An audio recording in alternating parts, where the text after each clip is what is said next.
जब जुबैदा की शादी हुई तो उसकी उम्र 25 बरस की थी। उसके माँ बाप तो ये चाहते थे कि 17 बरस के होते ही उसका ब्याह हो जाए, मगर कोई मुनासिब और मौजूद रिश्ता मिलता ही नहीं था।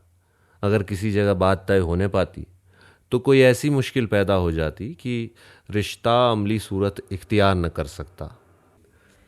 आखिर जब जुबैदा 25 बरस की हो गई तो उसके बाप ने एक रडवे का रिश्ता कबूल कर लिया।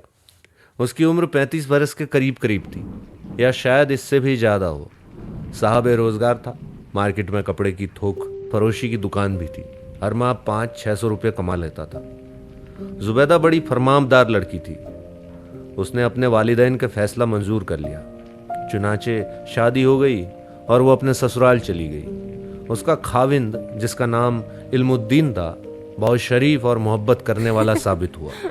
जुबैदा की हर आशाइश का ख्याल रखता। कपड़े की कोई कमी नहीं थी, हालांकि दूसरे लोग उसके लिए तरसते थे। 40,000 और 3B का लट्ठा, शनों और 2 घोड़े की बोस्की के थानों के थान जुबैदा के पास मौजूद थे। वो अपने मैके हर हफ्ते जाती। एक दिन वो गई तो उसने डेवढ़ी में कदम रखते ही बैन करने की आवाज़ सुनी। अंदर गई तो उसे मालूम हुआ कि उसका बाप अचानक दिल की हरकत बंद होने के बाइस मर गया है। अब जुबैदा की माँ अकेली रह गई थी। घर में सिवाय एक नौकर के कोई और भी नहीं था। उसने अपने शौहर से दरख्वास्त की कि वो उसे इजाज़त दे कि वो अपनी बेवा माँ को अपने पास बुला ले। इल्मुद्दीन ने कहा, इजाज़त लेने की क्या ज़रूरत थी? ये तुम्हारा घर है और तुम्हारी माँ मेरी माँ। जाओ, उन्हें ले आओ। जो सामान वगैरह होगा उसको यहाँ लाने का बंदोबस्त मैं अभी किए देता हूँ। जुबैदा बहुत खुश हुई। घर काफ़ी बड़ा था, 2-3 कमरे खाली पड़े थे। वो तांगे में गई और अपनी माँ को साथ ले आई। इल्मुद्दीन ने सामान उठवाने का बंदोबस्त कर दिया था, चुनाचे वो भी पहुंच गया। जुबैदा की माँ के लिए कुछ सोच विचार के बाद एक कमरा मुख्तस कर दिया गया। वो बहुत ममनू और मुतशक्किर थी, अपने दामाद के हुस्न सलूक से बहुत मुतासिर। उसके जी में कई मर्तबा ये ख्वाहिश पैदा हुई कि वो अपना सारा जेवर, जो कई हज़ारों की मालियत का था, उसको दे दे कि वो अपने कारोबार में लगाए और ज़्यादा कमाए, मगर वो तबन कंजूस थी। एक दिन उसने अपनी बेटी से कहा, मैंने अपनी जेब से एक पैसा भी खर्च नहीं किया, हालांकि तुम्हारे मरहूम बाप के छोड़े हुए 10,000 रुपए मेरे पास मौजूद हैं और जेवर अलग। जुबैदा अंगीठी के कोयलों पर फुल्का सेंक रही थी। माँ, तुम भी कैसी बातें करती हो? कैसी वैसी नहीं जानती। मैंने ये सब रुपए इल्मुद्दीन को दिए होते, मगर मैं चाहती हूँ कि तुम्हारे कोई बच्चा पैदा हो तो ये सारा रुपया उसको तोहफे के तौर पर दो। जुबैदा की माँ को इस बात का बड़ा ख्याल था कि अभी तक बच्चा पैदा क्यों नहीं हुआ। शादी हुए करीब करीब 2 बरस हो चुके थे, मगर बच्चे की पैदाइश के आसार ही नजर नहीं आते थे। वो उसे कई हकीमों के पास ले गई, कई माजूने, कई सफूक, कई कुर्स उसको खिलवाए, मगर खातिर ख्वाह नतीजा बरामद ना हुआ। आखिर उसने पीरों फकीरों से रुजू किया, टोने टोट के इस्तेमाल किए गए, तावीज़ धागे भी, मगर मुराद बर ना आई। जुबैदा इस दौरान में तंग आ गई। एक दिन चुनाचे उसने उकता कर अपनी माँ से कह दिया, छोड़ो इस किस्से को, बच्चा नहीं होता तो ना हो। जुबैदा, ये बहुत बड़ा किस्सा है। तुम्हारी अकल को मालूम नहीं क्या हो गया है। तुम इतना भी नहीं समझती कि औलाद का होना कितना ज़रूरी है। इसी से तो इंसान की जिंदगी का बाग सदा हरा भरा रहता है। जुबैदा ने फुल्का चंगेर में रखा। मैं क्या करूं? बच्चा पैदा नहीं होता तो इसमें मेरा क्या कसूर है? बुढ़िया ने कहा, कसूर किसी का भी नहीं है बेटी, बस सिर्फ एक अल्लाह की मेहरबानी चाहिए। जुबैदा अल्लाह मियाँ के हुजूर हजारों मर्तबा दुआएं मांग चुकी थी कि वो अपने फजलो करम से उसकी गोद हरी करे, मगर उसकी इन दुआओं से कुछ भी नहीं हुआ था। जब उसकी माँ ने हर रोज़ उससे बच्चे की पैदाइश के मुतालिक बातें करना शुरू किया तो उसको ऐसा महसूस होने लगा कि वो बंजर ज़मीन है जिसमें कोई पैदा उग ही नहीं सकता। रातों को अजीब अजीब से ख्वाब देखती, बड़े ऊट पटांग किस्म। कभी ये देखती कि वो लकोदक सहरा में खड़ी है, उसकी गोद में एक गुलगोथना सा बच्चा है जिसे वह हवा में इतनी जोर से उछालती है कि वो आसमान तक पहुंचकर गायब हो जाता है। कभी ये देखती कि वो अपने बिस्तर में लेटी है जो नन्हे मुन्ने बच्चों के जिंदा और मुतहर्रिक गोश्त से बना है। ऐसे ख्वाब देख देख कर उसका दिलो दिमाग गैर मुतवाजिन हो गया। बैठे बैठे उसके कानों में बच्चों के रोने की आवाज़ें आने लगी और वो अपनी माँ से कहती, ये किसका बच्चा रो रहा है? उसकी माँ ने अपने कानों पर जोर देकर आवाज़ सुनने की कोशिश की। जब कुछ सुनाई न दिया तो उसने कहा, कोई बच्चा नहीं रो रहा। नहीं माँ, रो रहा है, बल्कि रो रो के हलकान हुए जा रहा है। उसकी माँ ने कहा, या तो मैं बहरी हो गई हूँ या तुम्हारे कान बजने लगे हैं। जुबैदा खामोश हो गई, लेकिन उसके कानों में देर तक किसी नौजायदा बच्चे के रोने और बिलखने की आवाज़ें आती रहीं। उसको कई बार यह भी महसूस हुआ कि उसकी छातियों में दूध उतर रहा है।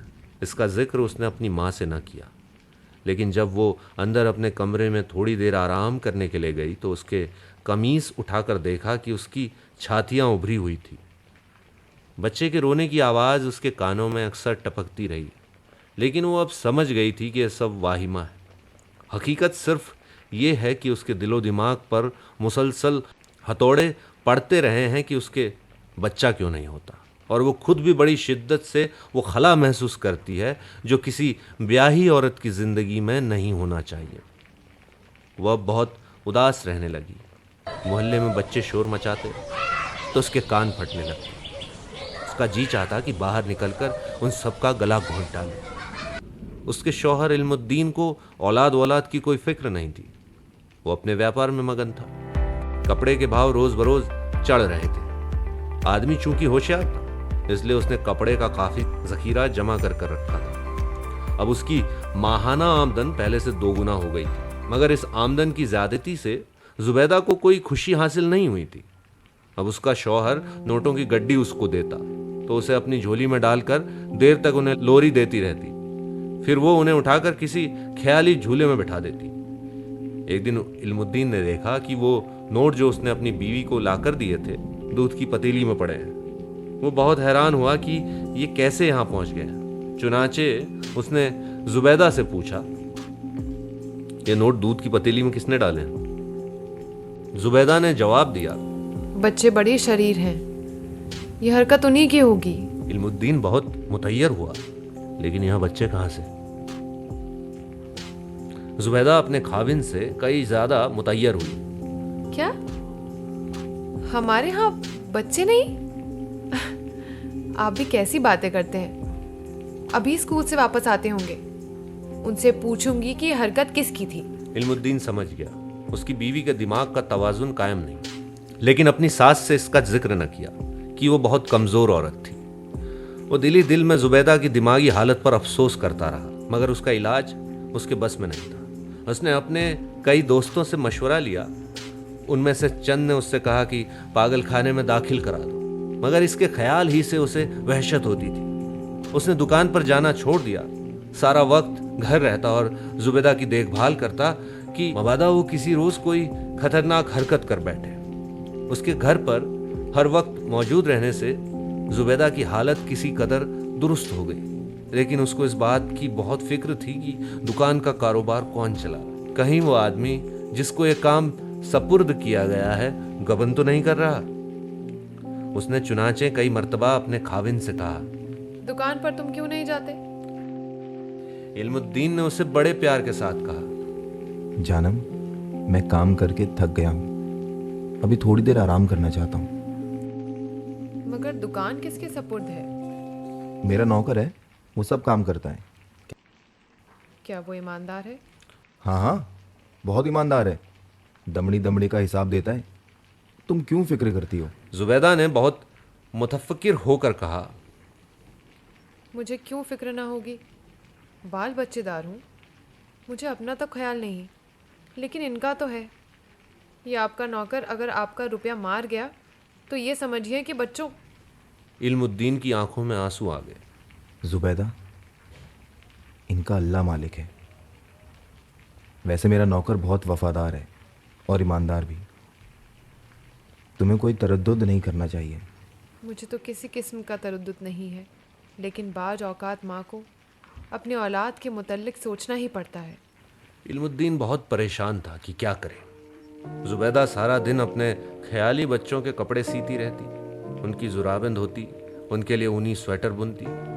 कई बार उसने अपने खाविन से कहकर मुख्तलिफ साइज की छोटी छोटी सैंडलें मंगवाई, जिन्हें वो हर सुबह पॉलिश करती रहती थी। इल्मुद्दीन ये सब कुछ देखता और उसका दिल रोने लगता, और वो सोचता कि शायद उसके गुनाहों की सज़ा उसको मिल रही है। ये गुनाह क्या थे, इसका इल्म इल्मुद्दीन को नहीं था। एक दिन उसका एक दोस्त मिला जो बहुत परेशान था।